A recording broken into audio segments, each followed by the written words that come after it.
she goes, you're in the relapse state of mind. So you may not be using drugs at that moment. You may be sober, but your mind is in a dark place. So that's like showing in your behavior.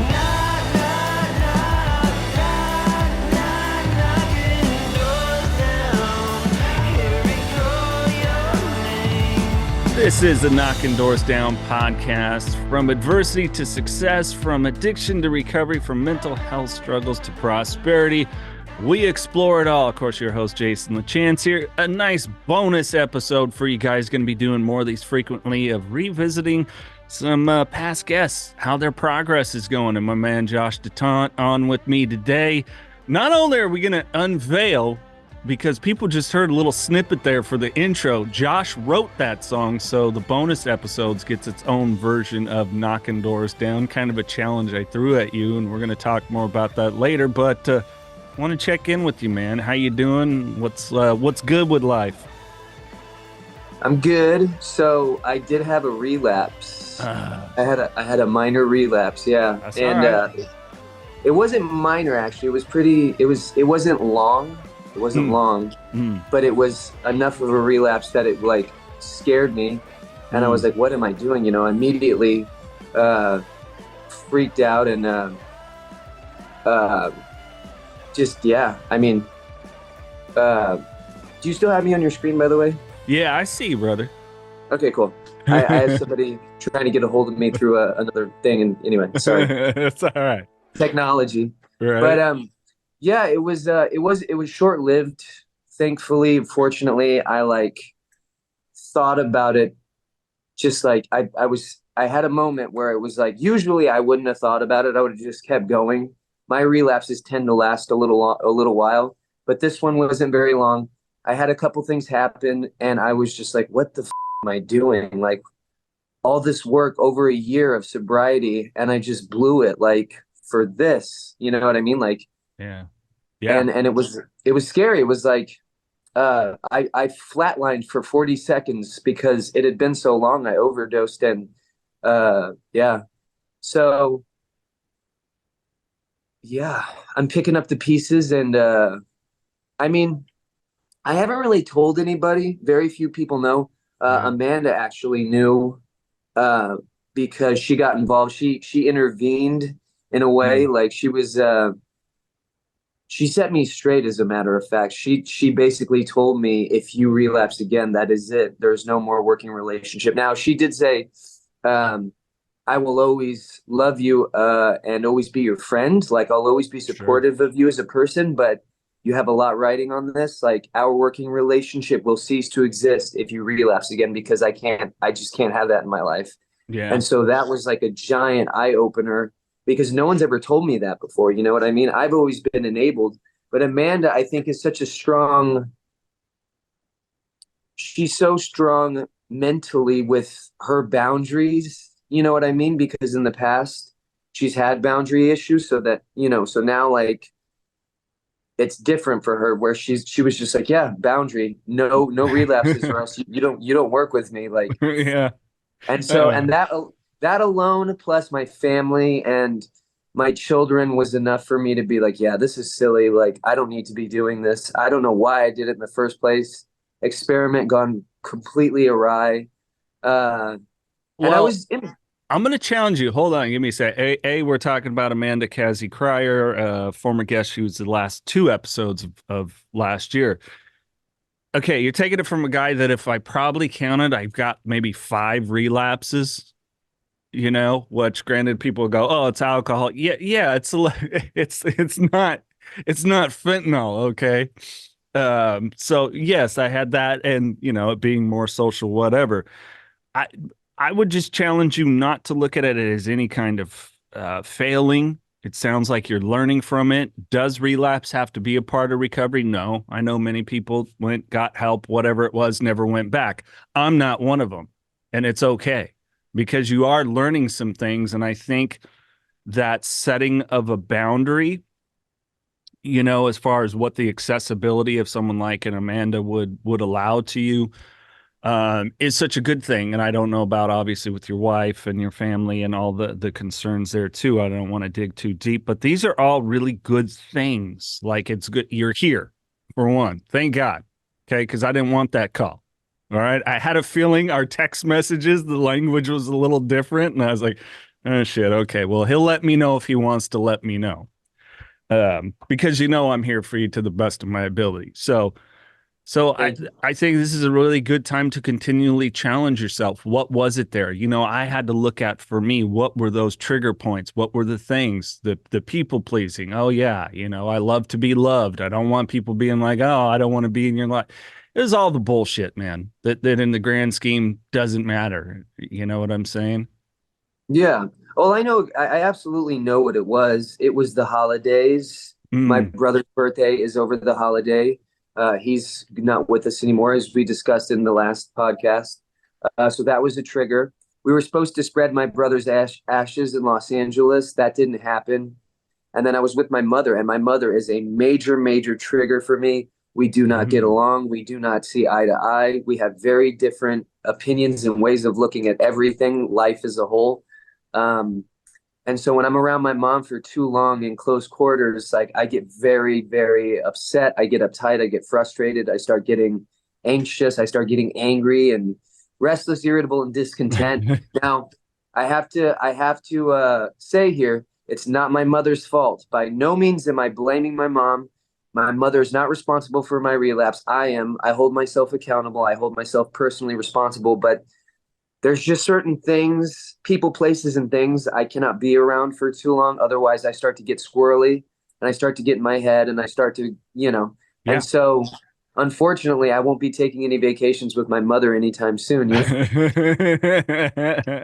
And I did an interview while I was in LA.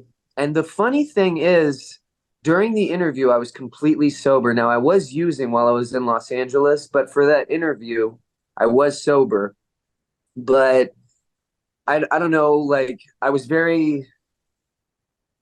as I normally am in the interview, and I was fidgeting and I kept moving around and I kept, and I always do that, but like the the funny thing about it is like I'm sober in the interview and I watch it now though, and Amanda goes, "But you're not though, because you're in a relapse state of mind. That's Mm. what's manifesting there." I watch and I go, "I really do look like I'm on drugs here," and she nailed it, like hammer on the nail. She goes, "You're in the relapse state of mind. So you may not be using drugs at that moment. You may be sober, but your mind is in a dark place. So that's like showing in your behavior and stuff like that." And yeah, I don't know. It's fascinating to see now because that interview was supposed to be different. It was supposed to, I mean, I did what I wanted to do there. I told my life story and it was Yeah. great.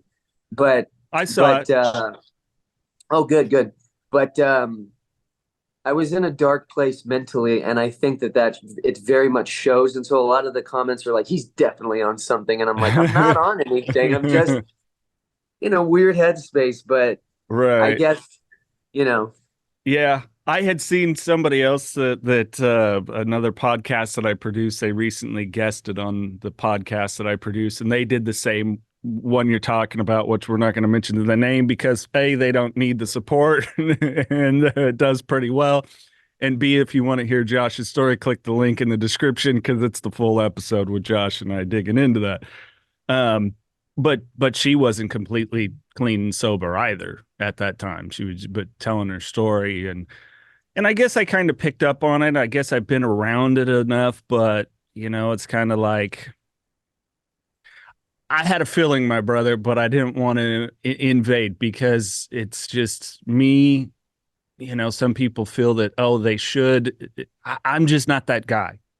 Like you're going to yeah, come to me if you choose to come to me, and I'm very appreciative that you trust me in this forum to do it and share with other people, because your first episode did get a very related response that people really resonated with them. So I'm honored you trust me and the listeners to share this in. But yeah. This is the first place I'm sharing this information with. Nobody else really knew except for Amanda and my wife and my family. But uh, this is the first public platform I decided to discuss it, and I'm happy about it. I'm glad because um, it it needs to be discussed. Relapses are, I think you hit on something really great. They're not failures. They give you the chance to look at your life and see what you have, what you had, what you could have, the whole thing. Like I could look at it as I blew a year of sobriety, or I could look at it as I had a whole year of sobriety and now I get to start over. You know what I mean? Like Yeah, there's several different ways to look at it. I fully agree. And as much as like, I just celebrated 3 years of continual sobriety, my longest amount, a year was your longest amount, right? Yeah. Yeah. It's like, okay, cool. It to me, it showed me, wow, I did almost 2 years. I can do 2 years and I got it. And then in that second full year leading up to two it's been a gnarly year, but in a really good way because that craving is gone. As a matter of fact, like even just thinking about booze or drugs or my shitty behavior makes me nauseous like really quick. So, I this is an opportunity and I think you're right. And the more we talk about it, we can I think we're destigmatizing addiction as a whole, but we need to continue that with with those that do relapse. We need to make sure that if hey, they were a 12-step person, we welcome them right back in the room. Like, hey, just glad you're back. Let's keep it going. And that's really all this is. It's like, let's keep it going. We're not here to compare anything. I mean, I got a friend of mine that's almost 40 years sober, got clean at 19. Like, Yeah. I'm not competing against anyone. It's me against myself because, hey, I'm the one at the end of the day, every day, one day at a time. Yeah. Well, détente, the original meaning, like one of the meanings is to be at peace with someone you were long at war with. Oh, Like for a society or a group of people to be at peace with someone else they were long at war with. The way I see it, I've constantly been at war with myself. And in these last few years, I found peace with myself a little bit more so than perhaps before. mm-hmm. So that's what that name means. And yeah, like it's like you said, I'm I'm at this with me. I have to be comfortable with me. I have to be comfortable wherever I go because I go everywhere with me. And yeah, I mean, when people have years and years of sobriety, it's great, but I don't really think about that. I think about like if I wake up today and I'm sober when I go to sleep, then I did it. That's all I need to do. That's my expectation. As soon as I wake up, one of the first things I do in my head is I say a gratitude prayer and I'm like, thank you for letting me wake up today. And please, if I can ask for anything, it's just help me be sober till tonight, until Yeah. tonight. So I've got like 12 hours, and I stay awake for about 12 hours a day, 14 hours a day, something like that. Um, something like that. 18, I don't know. 18, is it maybe. 18? Is it Yeah. 18? Well, there's Whatever it is. 24 hours. If you sleep 8 hours, it's like 8, 16, whatever it See, is. I I sleep don't know. about 10 hours. Do you? Yeah, I sleep 10, but I go to bed at like 9 o'clock and I wake up at well, I wake up at like 7. So yeah, I sleep about 10 hours. And anyway, regardless, once I hit the bed, if I'm sober, then I have hit a milestone. And the whole year I was sober. I was sober over a year, but the whole year it was just that. It was just like I need to bury myself in music. I need to set goals. I need to be distracted, and I need to wake up and tell myself that I need to be sober until tonight. Not for a year, not for a month, not for a week, not for a day, just till tonight. That's it. And it makes it easier. Yeah. Let me ask, you bring up, because I had some struggles with my dad, obviously, as you know, coming I from saw a the home. episode with him, by the way. Oh, thank you. I appreciate you checking it out. I love my dad. I adore him. He's a beautiful person. And now knowing him even more in that kind of vulnerability, but it took a lot of time. It took some time to unravel some of that stuff and get comfortable, because there were times of hanging out with my dad and prior to me getting sober, and it wasn't that I got shit housed in his presence, but it was like I kind of need what I told myself falsely. I need a drink to kind of chill out here a little bit with this, and it was just that inability to confront some things. And so Knockin Doorz Down by Carlos Vieira, now available wherever you get audiobooks. I wasn't done partying, and I didn't want the binge to end. I think I knew that when I finally got home, I'd have to face what I had done, and I wasn't ready to do that. Being responsible for my actions wasn't something I was looking forward to. I had abandoned my wife and baby, my family, and my business. I wanted to avoid the shame of returning to what I had left behind. Even though I was not yet going home, I wasn't sure I had enough resources to continue the binge. Click the link in the podcast description to find out more. like, is your mom, do you think, in a place to have some of these conversations, or even if No. there was a mediator? No. No. My No. mom's an alcoholic. She's a holy roller. She's a Jesus freak, and there's nothing wrong with that. You know, whatever your thing is your thing. But in my personal opinion, and this is my opinion, my mom is a little bit of a hypocrite because she just doesn't know any better. And she doesn't take accountability or responsibility for her actions. She'll tell you she did the best she could when I was a kid, but I would tell you she didn't do the best she could. She did what she wanted to do. And I understand that. I did what I wanted to do too. And I lost my kid as a consequence of doing what I wanted to do. The main difference between my mother and I is our drug of choice was different. And I didn't get caught, or excuse me, she didn't get caught for the stuff she was doing. I did, which is why I basically lost custody of my son. You know what I mean? That's how I see it. Now, if you asked her, she wouldn't say that. You asked my brother, he'd agree with me if he were still here. I guarantee that. You asked some of my friends, they would agree with me. But my mom is just, she's a very strong personality, but she's clouded, I think, in her thinking. And we've tried, but my mom just refuses responsibility, and I have a major problem with that. I see my part in things. I see how I screw up and how I've screwed up. Not always.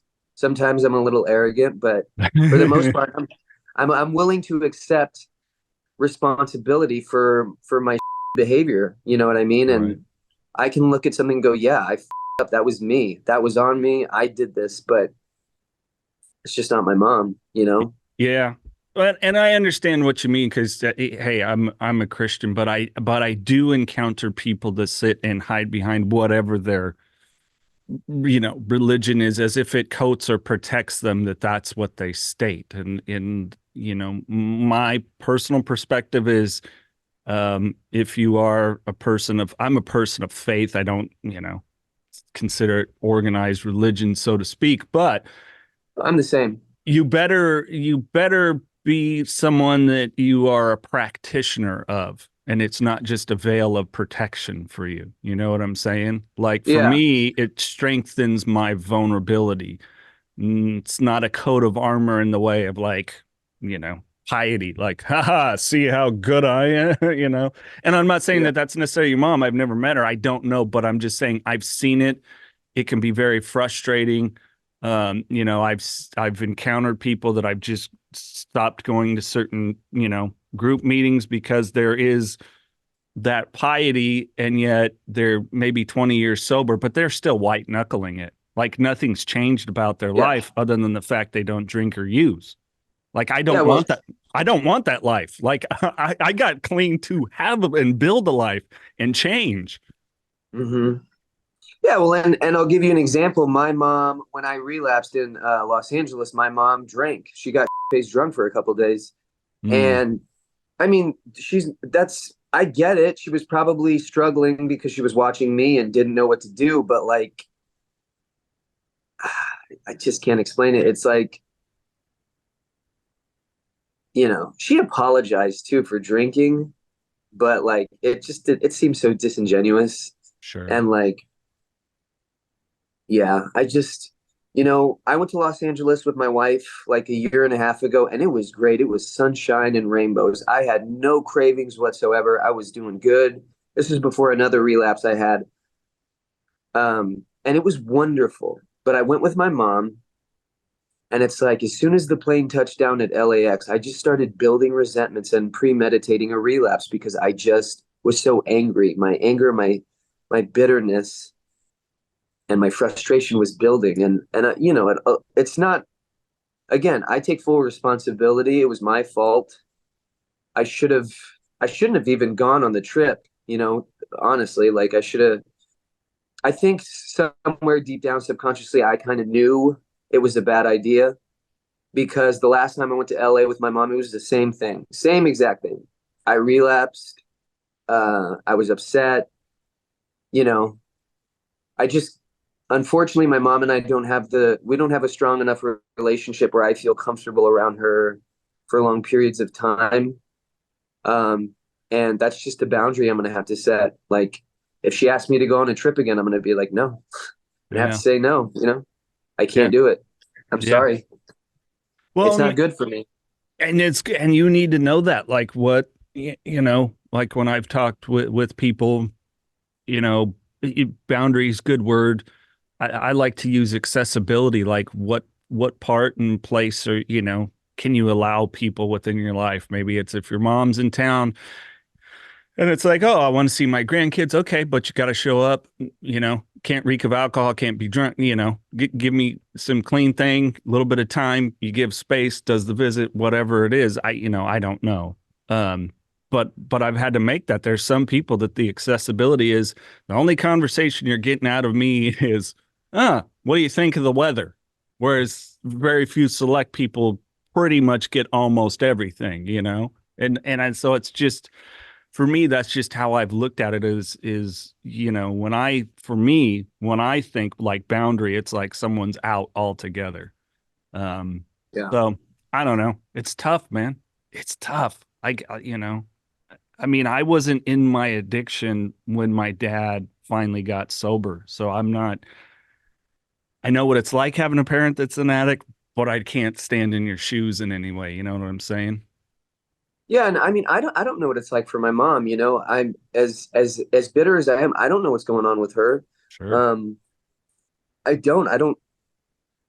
I don't know what her struggles are. I don't know what her stressors are. I don't know what her triggers are. I don't know why she's an alcoholic. I mean, my grandfather was an alcoholic. He quit cold turkey and white knuckled it for like 50 years, but he was miserable. Like he had no program in his life. I'm telling you, that man was tired and miserable all the time. Right.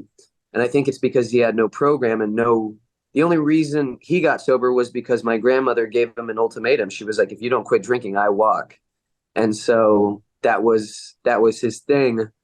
But that's no reason. I mean, that's not him getting sober for himself, is it? I mean, it's him getting sober because his wife asked him to.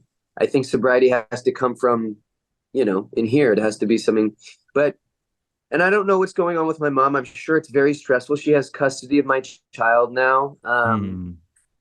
He's autistic. He's got type 1 diabetes. He's very, very manic lately. He's having these like psychotic episodes where he's getting violent. You know, she lost her youngest son. There's a lot going on with her, but we just don't get along and we don't understand each other. And that's just that, you know. And when she says stuff like God will deliver me from my alcohol addiction, I'm like, God's not just going to do it because you're praying for it. You have to do the work. You have to work at it. You can't just pray the disease away. That doesn't work, I don't think.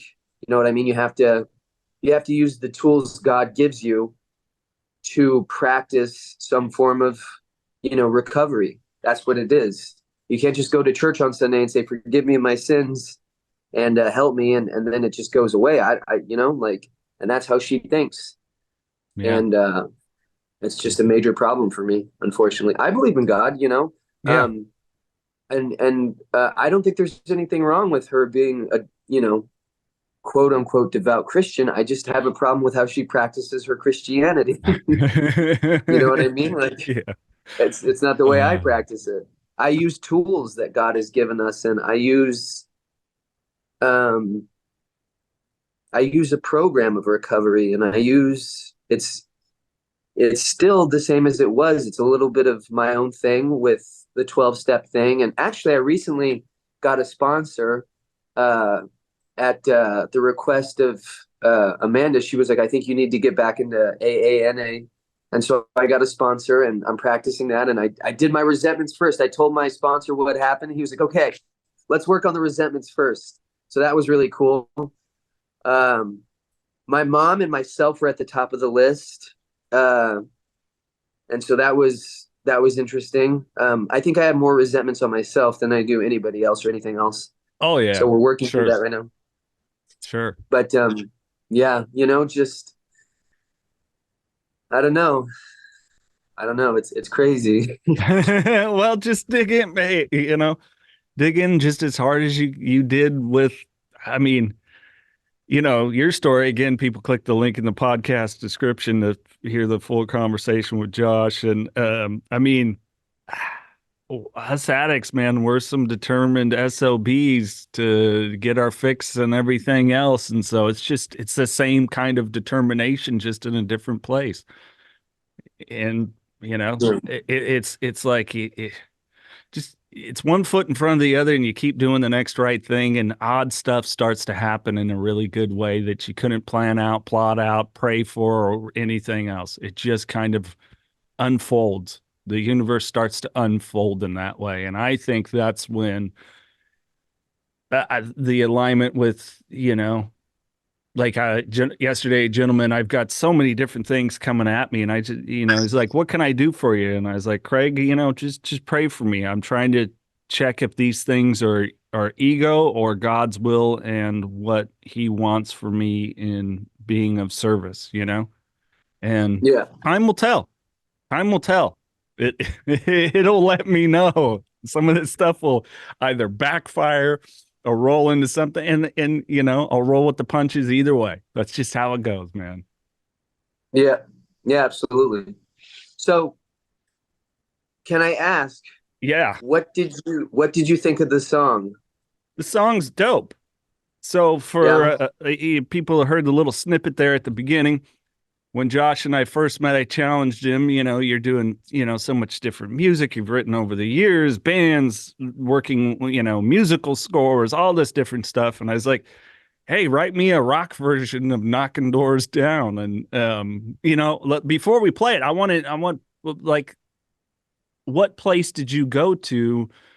You're for all intents and purposes, as in getting to know you, you're a storyteller with your songwriting. There's not any non sequiturs, no insult to Nirvana, but like Smells Like Teen Spirit is a bunch of lyrics that sound really good together. And it's a phenomenal song. But at the end of the day, if you're looking, what did he mean lyrically? There wasn't a tremendous amount. I was like, yeah, that sounds good together. Okay. Yeah. So the story, I took inspiration from like the Black Keys and the White Stripes and Jack White. I wanted to do like a stripped down garage rock song. I didn't want to do like a hard alternative rock song because I think that would just be too easy. But also, a lot of that garage rock stuff is rooted in the blues. And I just thought of this guy who in the 1930s and 40s, they had these blues players from the Mississippi Delta, and they would do what was called hoboing. And they would hitchhike around and they would just play what we know as venues, but are called juke joints. So they would play these juke joints and they would sometimes play for whiskey or drugs or like 5 cents. And, they'd use the 5 cents to purchase the love of a woman, shall we say. and a lot of them committed crime. They were criminals. They were like gangsters of their time. You know what I mean? They openly, they would get into bar fights. They would stab each other. They would kill each other. They would shoot each other.